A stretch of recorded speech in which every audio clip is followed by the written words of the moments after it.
إذا المرء لا يرعاك إلا تكلفا فدعه ولا Wana Sheikh Afro. Demoni.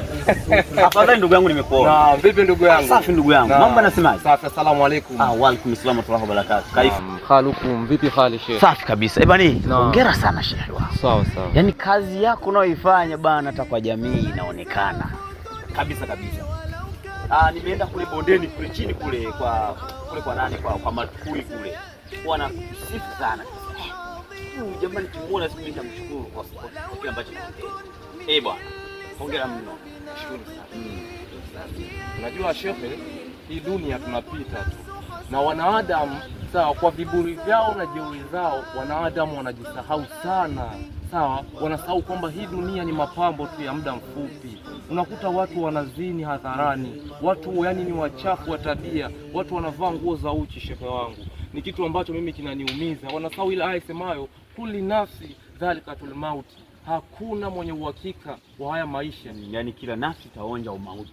Naam, afu lingine Sheikh wangu, haya maisha ni hadithi tu za kupita. Hakuna mtu mwenye uhakika na haya maisha. Maisha ya mwanadamu ni hadithi Sheikh wangu. Hivyo nawe nakusihi Sheikh, usimwasi Allah wala usizini.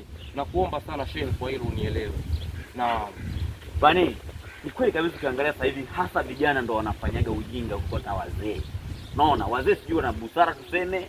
Sasa nakuta vijana hata mbele ya wazazi wao wanafanya upumbavu, hapo wazazi wenyewe ndio hivyo hawakemei. Ukiangalia kwenye hata vijana wengine unakuta wanafanya ujinga mbele ya viongozi wa dini. Ni upumbavu, hona akili nzuri kabisa. Ni upumbavu kabisa, ni upumbavu. Mpenzi wangu niko hivi.